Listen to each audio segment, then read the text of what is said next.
first off, I just want to acknowledge everybody who's here today, including our emergency manager, Brian Nobrega, our police chief, Jason Thody, our fire chief, Brian Medeiros, our port director, Gordon Carr, Jamie Pott, our director of public infrastructure, and Mike Thomas, our EMS director, all here today. Our chief operating officer, Christina Connolly, is over there.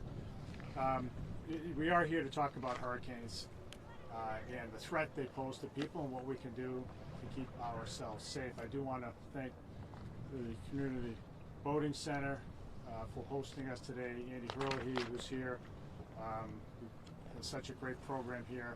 I want to thank him for graciously hosting us here today, and I will explain in a minute why it is that we picked this spot. So, by way of background, New Bedford, sometimes when I talk about hurricanes in New Bedford to other mayors who live in other regions of the country, they're surprised that New Bedford gets hurricanes, and because hurricanes are so closely associated with more tropical climates. You think Florida, you think Texas, you think the Carolinas, the Outer Banks, right?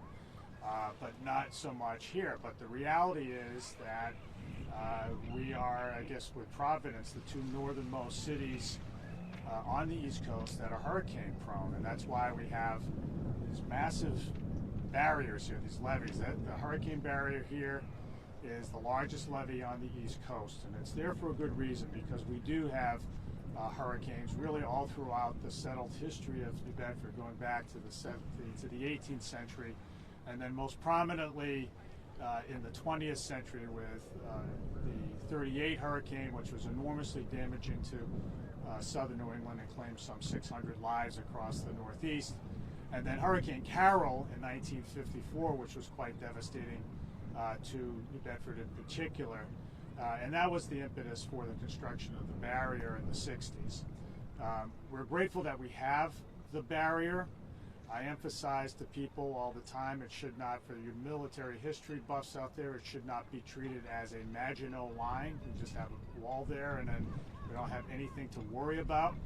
It is not the case. It is rated for a Category 3 hurricane, a 16-foot storm surge. But there's a whole lot of land in the city that is not protected, that is fairly low lying, and we're among those places right now, one of those places right now. And there are dangers even on the other side of the barrier under certain sets of circumstances. So we wanted to talk about that today. We have seen, and we want to emphasize that despite in addition to that history, we watch on television about this time, starting about this time every year, some major storm events. And it's almost like clockwork now. More storms that are more intense, that kill more people, that destroy more property, and that disrupt cities. And it happens year in and year out, to the point where you're seeing it, especially in places in Florida, where home insurance, home flood insurance has skyrocketed to the point where housing in Florida, as much of a housing boom as Florida has had over the years, over the last 20 years or so, is starting to make housing unaffordable because it's just too expensive to insure it.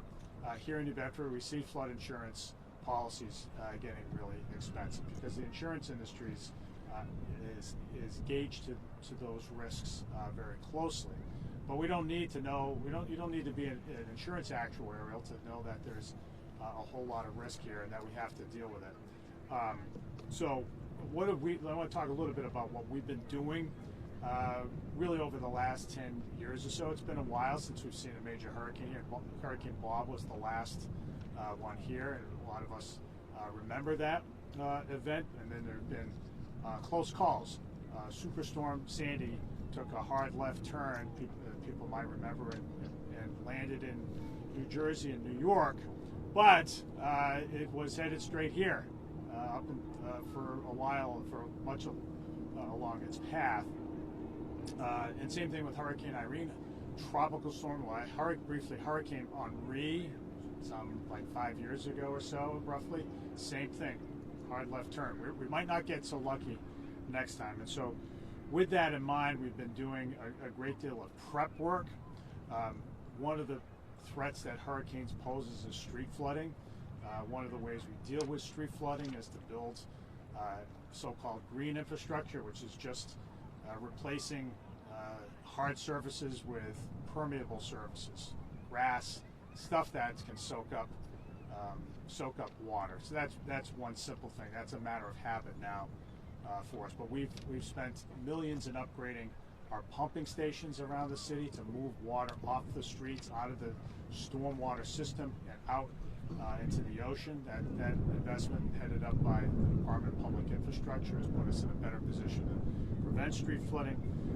We have been doing debriefings after every one of those, not those big storms that have hit us, but storms that have not been quite hurricanes. We've learned from them. We've been informing people about the risks of hurricanes through all manner of media, reverse 911 calls, social media, through all of you guys, through neighborhood groups, doing all that. And we've been rehearsing. We've been doing, in the last few years, and this has been a point of emphasis for Brian Nobrega, our emergency manager. We've been doing a whole lot in the way of tabletop exercises, many of them in conjunction with Mass Maritime Academy. They brought people in, they walked us through exercises in which we have a hypothetical hurricane coming here with certain hypothetical conditions, and we've learned a lot from those exercises. We are here today to announce a new hurricane plan for the city. The hurricane plan, we've had hurricane plans on the books for decades because, as I said, hurricanes are not new to New Bedford, but there's a whole lot that's happened. There's a whole lot that we've learned. And through the work of all of the department heads that you see behind me and others, we've come up with a new plan that we're announcing today. And there's a number of things that are quite the same, right? The same, that we mobilize and do things as simple as trimming loose trees, loose dead tree branches, and clearing out storm drains and things like that, and setting up shelters and such. That stuff's not altogether new, but there are some things that are really important to point out that are new, that are up to date, and that we believe, and we're confident, match up with the new reality that we face. So let me just tell you a little bit about them. So the one of the partners that we've worked with is the Massachusetts Emergency Management Agency, MEMA, which together with NOAA, as well as research institutions like Woods Hole, has come up with a new set of flooding zones. So we are in Zone A, if you can't tell. Zone A being sort of the one most prone to storm surge and flooding. And then Zone B is further inland. So you think of these zones as sort of concentrically moving out from the coastline. Those areas that might need to be evacuated are, of course, called out in order. So Zone A is the place that is most likely going to be called out first for evacuation. So that's something that we've been talking about with the public for a little while, but it's baked into our plan now. And the thing that we want people to know is to be sensitive about is to know your zones. Know your zones. If you're in Zone A, you better stay awake. You better be alert because, as I'll explain in a minute, flooding can be real, and flooding might cause you, prompt you to evacuate. Another thing, the second thing I'd say is most is different about this plan is that there's a whole lot more detail concerning the timeline of actions to be taken. We know when greater precision nowadays than we had in the past the trajectory of hurricanes. The models, right?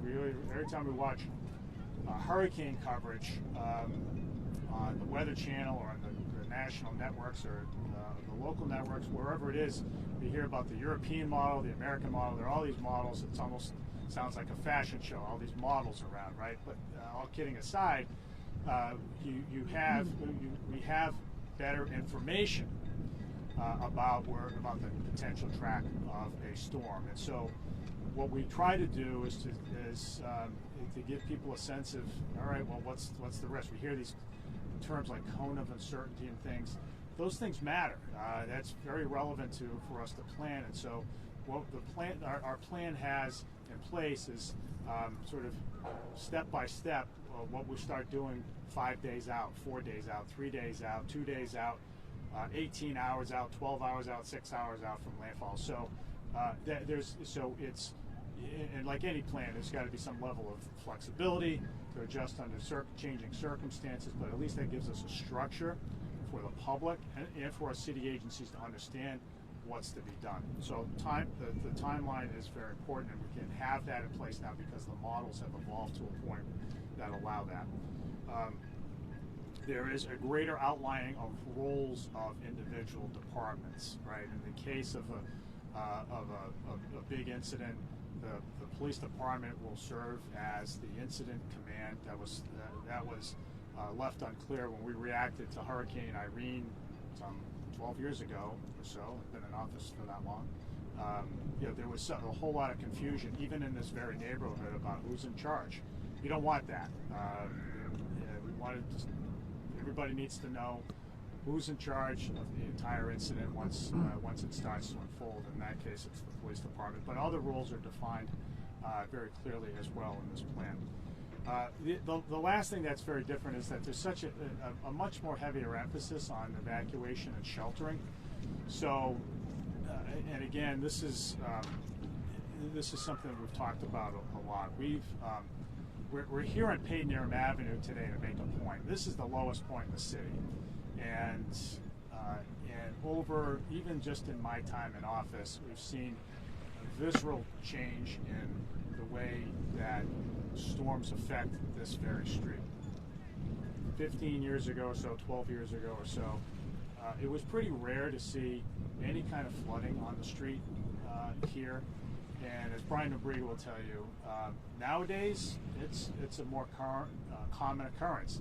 3 or 4 times a year. We've had some years where we've seen flooding up to 5 times, like right up this ramp, all the way up here, all the way up to Paden Avenue. And so this is really for us. It's all in plain view. We've got to look at this and say, how it won't take much of a storm. It won't take a Category 4 hurricane for this neighborhood to be completely flooded, even for some of these houses to be wiped out. And so people have to be aware of that. And so the plan talks specifically about how we would evacuate these neighborhoods. And as we started doing that in Hurricane Irene, which again just dealt a glancing blow to the city. But what we have here is you have a series of streets leading sort of softly, gradually up the hill that are prone to flooding. We want people in this neighborhood, as well as on the peninsula over my left shoulder, on both sides, all lying outside the hurricane barrier, to have in their heads that you may need to split if a bad storm comes. It's always, and this happens even in Florida where there are more frequent big storms. You have this problem of people like thinking, it's not really worth it. I don't need to do it. We have I think most people, if they evacuate, they're going to go somewhere they're familiar with, to a relative's house or a friend's house in higher land. It doesn't have to be in the mountains of Vermont. It could be in the north end of New Bedford, somewhere that's a field of the storm. But what we want people, if there's anything that is like the single most important takeaway from this entire press conference, people should have, if you live in one of these areas, you should have in the back of your head what you're going to do if you have to leave. Where you're going to go, what stuff you're going to gather up, whom you're going to call. It is commonsensical, but what we want people to do is, look, it's great to have a waterfront home, to enjoy the scenery and all that, but it comes with risks and the age we live in, and you have to have in the back of your head that you're going to leave if things start to get risky. So that is the single biggest takeaway from today's exercise.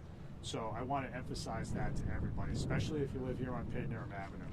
So we've been pushing out that messaging for the last few months. We've been going to neighborhood group meetings and doing 911 reverse calls and such to sensitize everybody to it. So that's our and we'll continue to do that. We don't want to sound alarmist. We don't want any of the messaging to sound Chicken Little-ish. The sky's not falling. We're here on a beautiful day, but just we have to take these risks seriously, and that's what we're doing. I do want to say that this is like any other set of messaging. There is a need to repeat it. So, and to come back to it just as a refresher to everybody's alert to it. We've been talking about hurricanes for a while. We wanted to hold this press conference today because you're hearing this is the time of year when the news starts, right? In fact, even this week there's discussion around tropical depressions off the Cape Verde Islands. That's how the coverage starts all the time, and so we want people to be thinking about that. So, with that in mind, today I'm going to declare New Bedford, ready for this, August 6th, today August 6th, is Hurricane Preparedness Day. So happy Hurricane Preparedness Day to all those who celebrate, of course. We don't make a big to-do of it, but it is an occasion for us to come back to this set of messaging every year. Again, you can overload people with this kind of messaging, and so people start to sort of, like they do in everything else these days in our social media world, start to disregard important messages because they're caught up in the maw of all the other stuff you hear every day. But what we want to do is we want to say, look, every year we're going to come back. If it's not necessarily a press conference, but we want to return to the idea that we all have to deal with this. And in that way, look, at the end of the day, the business of government, the foundational purpose of government is to keep people safe. That's what we do. That is the core of our job, and this is why we're having this discussion today. So we will plan to come back to this every August, so that people are reminded. And you know what? The next hurricane might not be this year. It might not be in the next 5 years. But it is not a question of if. It is a question of when. It is a certainty that we will be hit with a hurricane, because that we live where we live, and if we stay on top of things, we will save lives and save property and preserve all those things that we hold dear. So with all that, I want to call up again. I want to thank all the department heads for their contributions to the plan. It's a really thoughtful plan that I commend it to everybody. And but the person who headed it up is Brian Nobrega, our emergency management director, who did a fabulous job pulling everybody together and getting that input and getting really what is as good of a plan as really anywhere in the U.S., I think. I want to have him come on up and say a few words about how people should be thinking about it. Brian, where are you? There you are. All right. Good morning. Thank you, Mayor. So I'll just emphasize what the mayor said. My first real job was down here at Community Boarding back in 2002. I was down here during Superstorm Sandy, and the water 12 hours before was barely into the barely into the boatyard over here. This past December, actually 2 Decembers ago, we were hit by 4 major winter storms with a southerly wind, high tide, and I've never seen the water as high as it was before. Probably Hurricane Bob when Irene lived here, but the water is coming up in this area. This, like the mayor said, this area here is right at sea level. Up the street over here, it's only about 3 to 5 feet, according to National Weather Service. So this is our ground zero. So we want all the neighbors, all the residents to take this area of Payne Ave very seriously with Know Your Zone. Okay, it's a tool that is offered by MEMA. You just type your address in, and it'll tell you what zone you're in. If you're in Zone A, you really want to make a plan for evacuations. Okay, and like the mayor said, you don't have to go, to Maine, New Hampshire. You just got to get outside of the evacuation zone. We do, in the event of an evacuation, the city, with partnering with MEMA and American Red Cross, will open up an emergency shelter, and that would be at Keith Middle School. Okay, and the reason why we picked Keith Middle School is it has generator, has food supply, and it's outside of Zone A and Zone B. Okay. The other thing that I want to emphasize too is a tool called NB Alert. It's our reverse 911 system. Residents can sign up for that right on the website. Just type in nbalert.com and you'll be able to get all our emergency notifications that way. They might seem a little annoying at times. We use it a lot for missing persons, any emergency information, parades. It's a great tool to get that message out, and it can go out in either email, voice, and text message, and it does go into different languages. As the mayor said, this was a team effort. All these gentlemen and all other departments like Jen Vieira and DFFM, the school department, the airport, we all worked together to build this plan, along with a couple other emergency plans that we're going to be releasing in the next, say, 6 months. One thing that you guys want to do right now is make an emergency kit. Get all your items together, medications for 3 days, have a plan, clothing. You know, if we open up a shelter, we don't want you to come with 9 suitcases like you're going on a Royal Caribbean cruise. Just bring what you need for 3 to 5 days. We'll have the basic items there like cots, pillows, and stuff like that. But it's not a great hotel, but it's a way to keep you safe until you can get with another family member. I just want to emphasize that we really took the evacuation seriously, and we put the police chief and his team in charge of evacuations. So we have one leader going to all these houses door to door if we need to, and then across the way in Cox Cove with PA announcements. If you see water, you need to know your zone. If you can see water within 5 steps, you need to know your zone. Zone A, you really need to pay attention, and then there's another zone called Zone B. That's for more major hurricanes. We also took into account the hurricane barrier only does a certain section of the peninsula, so we're considering those people Zone A as well, because they're going to get effects as well from the hurricane, like the strong winds, and hopefully we'll never see a hurricane that floods Brock Avenue, but that's our main emergency route out of the south end. Brock Avenue to Route 18, and then this area is from here to Rockdale Ave. And basically, it's a team effort. We all the gentlemen behind us, we get together and we make a recommendation to the mayor, and the mayor makes that decision. We work together, and then that's the only way we're going to keep this city safe and be able to come back from a major hurricane. And at this time, I think that's about it. Thank you. No, that was a good summary. And again, these details can be found in the plan and on the website. Easy for people to track down. Again, I want to thank all the department heads who contributed to this: the fire department, the port, DPI, and emergency management, emergency medical, and many others. A number of state agencies as well. I do, as I said, as Brian alluded to. It is really important for people to understand that they might get a knock on the door from the police telling them that it's time for you to leave. And so I wanted to call our police chief, Jason Doty, up to say a few words about the police's incident command and just in general how an evacuation notice, personal notice from the police department might work. Chief.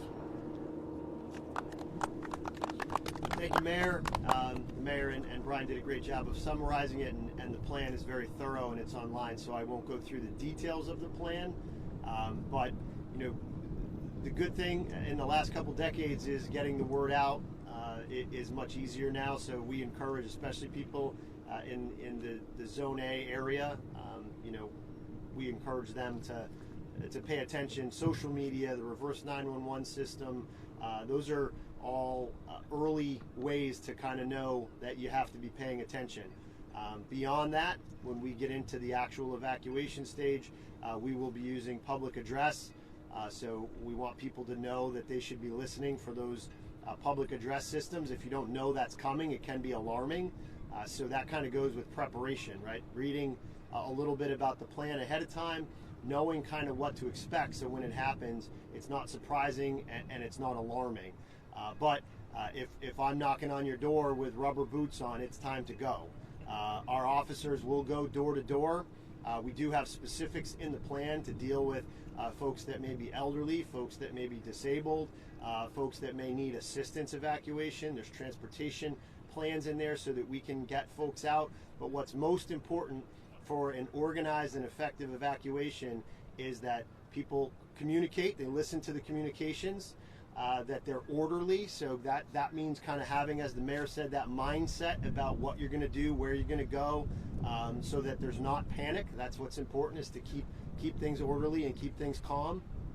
listening to instructions of the officers. We will have a lot of personnel here if we have the unfortunate incident of having to evacuate this area or the peninsula or everywhere, and having a general knowledge about where you're going. As Brian said, Route 18, Rockdale Ave, knowing kind of where you're going to be heading, and then just a sense of urgency. If we're evacuating, if we're initiating an evacuation, that's real. And you hear stories all the time about folks that don't take it seriously, and they end up, unfortunately, either injured or stuck, or even worse. So that's kind of the message. Is expect to see us. We will assist, and don't hesitate to reach out if you have questions. We will have all that information, and there's an abundance of information available on the website.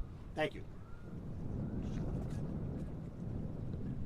All right, thank you, Chief. And one thing to point out too is that sometimes when we've talked to people about evacuating in advance of a storm, they say, "Well, what about my dog? What about my cat?" and so forth. And so the plan addresses all that as well.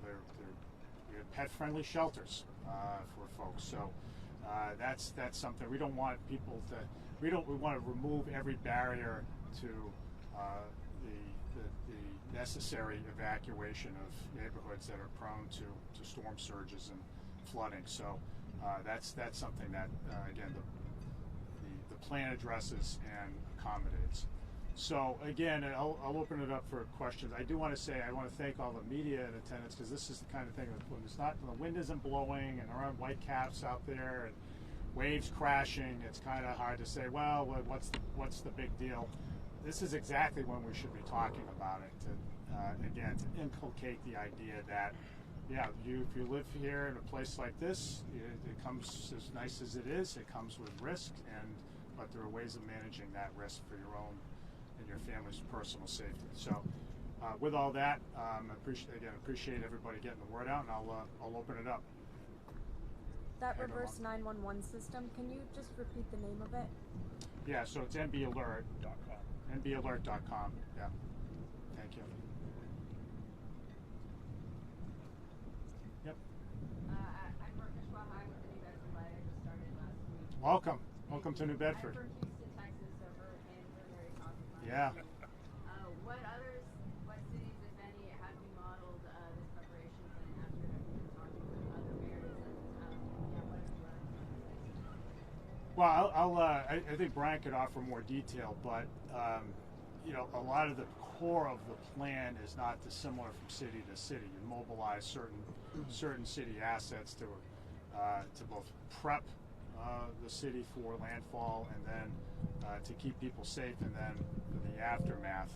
But I don't know if you want to speak to the. I would say MEMA is the biggest help. Every community is different, so you can get ideas, but you really got to draft your own plan. Yeah, I think look, things are different, and again, there's a certain set of things that every city should be doing, including sensitizing if you are in an area that's prone to these storms, sensitizing the public to it. But every city's different. Like, we're the only city that has that massive wall there, right? And which is good, but there's a way of thinking about that wall that's important, and how we respond in terms of the way we move water out, in terms of where we evacuate is peculiar to New Bedford. And so I suspect honestly that a lot of others, I hope, will be modeling themselves after us for the sake of their own residents. When people are putting together their kits, is there anything you really stress that they bring along with them or pack with them, or do you kind of leave that up to them, their discretion, for them to kind of choose it on their own and decide what they should do? Yeah, definitely not 9 suitcases worth, as Brian said, but you want to speak to that a little bit? So the big thing, and Director Thomas just whispered in my ears, is medications, right? We bring 5 days worth. Chief Medeiros and I, we worked after the Washburn Street fire, get medications and stuff like that. They're very hard to get. So I would say that if you see a storm coming, make sure you have 5 days worth of medication for after the storm, and then just bring comfort items. You can bring your own pillow, but bring comfortable clothes. You're going to Keith Middle School, you're going to be sleeping on a cot, worst case scenario. But the biggest thing is medications, and like the mayor said, we're pet friendly. That was a big change after Hurricane Katrina. Is in order to be declared and get that federal funding from FEMA, you have to be pet friendly. And the police department has animal control, and they'll be down there. So bring stuff for your dog as well.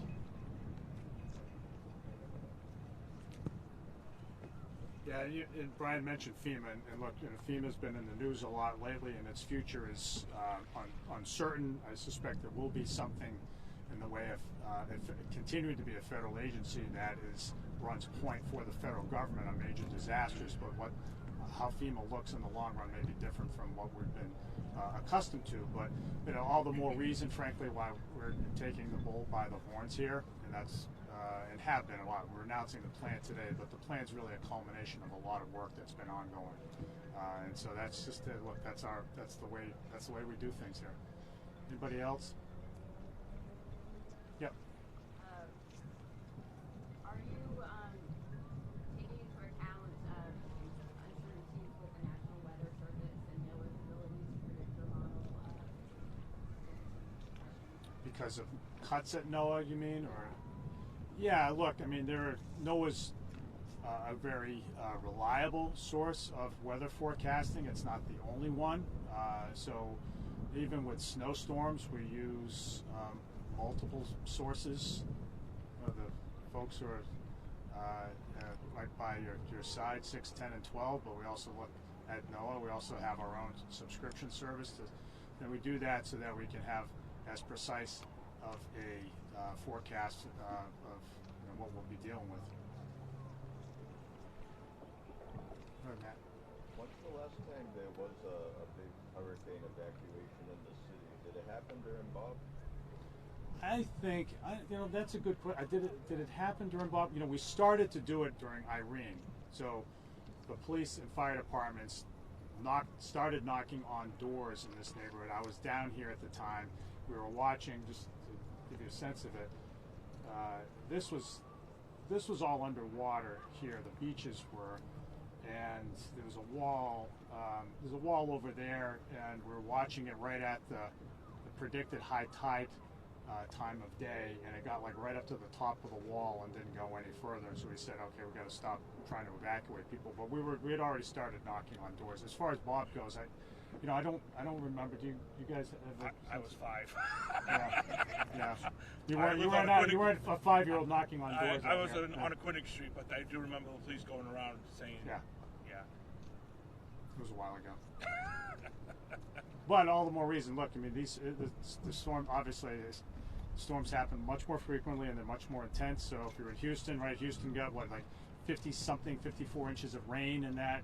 The last big hurricane that hit there, and that's very well in it. Houston doesn't get a storm surge, right? But it gets massive flooding, and Houston was a classic example of the need to have more permeable surfaces, right? Because the rain couldn't go anywhere, right? It just flowed across concrete and asphalt.